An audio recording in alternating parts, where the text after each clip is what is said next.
আসসালামু আলাইকুম। আশা করি সবাই ভালো আছেন। আজকে আমি কোনো লেকচার নিব না। শুধু আপনাদেরকে এতটুকু বলতে চাই ইনশাআল্লাহ যে কিভাবে আপনারা আসলে নোট টেকিংটা করবেন এবং কিভাবে আপনার নোট টেকিং এর এফিকেসিটা বাড়াতে পারেন ইনশাআল্লাহ। আমি সবসময় আমার লেকচারে বলি যে আপনারা ডায়াগ্রাম বেসড করে পড়াশোনা করবেন, ফ্লো চার্ট বেস করে পড়াশোনা করবেন। দুটো জিনিস, একটা হচ্ছে বেশি, বেশি চিত্র আঁকতে হবে, নাম্বার 2 হলো ফ্লো চার্ট করা। কারণ স্টাডিতে দেখা যাচ্ছে এই যে প্যারা আকারে যেগুলো লেখা থাকে প্যারাগ্রাফ, এগুলো খুব মেসি ধরনের, এগুলো আমাদের ব্রেনে খুব সহজে সেটেল হতে চায় না। হ্যাঁ, অর্থাৎ লং টার্ম মেমোরিতে কনভার্সনটা কম হয় বা স্লো হয়। কিন্তু দেখেন এই যে দেখেন এখানে এটা আমার হ্যামাটোলজির ফিল্ড দ্য মেডিসিনের লেকচার নোট।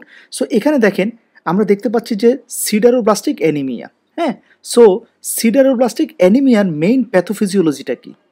সো দেখেন এখানে একদম হাবিজাবি অনেক কিছু লেখা আছে। এগুলো পড়ার পরে সত্যি কথা বলতে ওই যে আপনার ম্যাক্সিমাম 5 থেকে 10 মিনিট মনে থাকবে, এরপরে সব ভ্যানিশ হয়ে যাবে। সো আমরা যেটা করব, যখন আমরা তাজা তাজা পড়ি দেখেন, তখনই আমরা কি করব, এটাকে আমার মতো করে আমি একটা শর্ট ডায়াগ্রামে কনভার্ট করে ফেলবো। বা ডায়াগ্রাম যদি আপনার ভালো না লাগে আপনি ফ্লো চার্টে কনভার্ট করেন। দেখেন এই যে বিশাল এই লেখাটা, এই পুরো লেখাটাকে আলহামদুলিল্লাহ আমি এই ছোট্ট ডায়াগ্রামটার মধ্যে নিয়ে এসেছি। এখানের মধ্যে আমার পুরো ইনফরমেশনটা চলে এসছে। যেমন দেখেন আমি যদি বলি যে সিডারোব্লাস্টিক অ্যানিমিয়াতে ঘটনাটা কি হয়, যদি এক লাইনে বলি, এখানে আপনার আরবিসিতে আয়রন ঢুকে ঠিকই, কিন্তু সেই আয়রনটা হিমে কনভার্ট হতে পারে না। এটাই হচ্ছে সামারি, আর কিছু জানার দরকার নেই। এখন আসি এটার এক্সপ্লানেশন। সেটা কি? দেখেন এই যে আয়রনটা যখন আরবিসিতে ঢুকে, প্রথমে আয়রনটা আরবিসির সাইটোপ্লাজমে আসলো, এরপরে সাইটোপ্লাজম থেকে আয়রনটা মাইটোকন্ড্রিয়াতে ঢুকলো, তাই না? এটা হচ্ছে মাইটোকন্ড্রিয়া। ওকে, মাইটোকন্ড্রিয়াতে ঢুকে আয়রনটা অপেক্ষা করছে। কার অপেক্ষায় আছে? প্রোটোপোরফাইরিনের অপেক্ষায় আছে। তাহলে এখন প্রশ্ন হলো, প্রোটোপোরফাইরিনটা আরবিসির ভিতরে কিভাবে তৈরি হয় এক্স্যাক্টলি?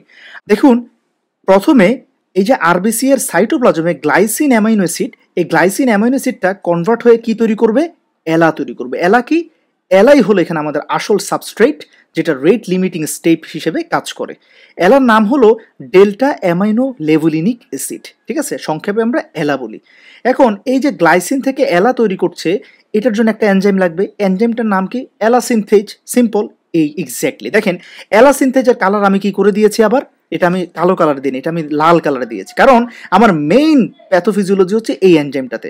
অর্থাৎ সিডারোব্লাস্টিক অ্যানিমিয়াতে এই এলা সিনথেজ এনজাইমটা ডিফেক্টিভ হয়ে যায়, মিউটেশন হয়ে যায়, বা কাজ করতে পারে না, নন ফাংশনিং হয়ে যায়। ফলে কি হবে? আপনার আরবিসিতে গ্লাইসিন থেকে এলা তৈরি হবে না। আর এলা তৈরি না হলে কি প্রবলেম হবে?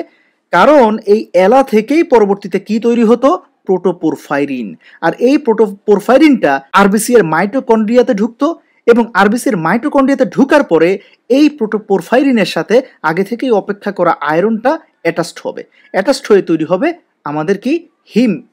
এবং এই হিমটাই আলটিমেটলি পরে গ্লোবিন চেইনের সাথে অ্যাটাচড হয়ে তৈরি হবে কি? হিমোগ্লোবিন। তাহলে যদি এলা তৈরি না হয়, প্রোটোপোরফাইরিন তৈরি হবে না।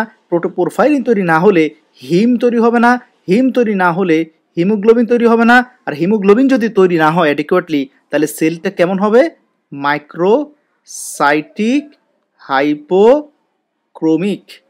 ব্যাস, এতটুকু আলহামদুলিল্লাহ। তাহলে দেখেন এই কথাগুলো আমার আর পরের বার আমি আর পড়বই না রিভিশনের সময়, আমি শুধু এই ডায়াগ্রামটা ইনশাল্লাহ দেখে চলে যাব।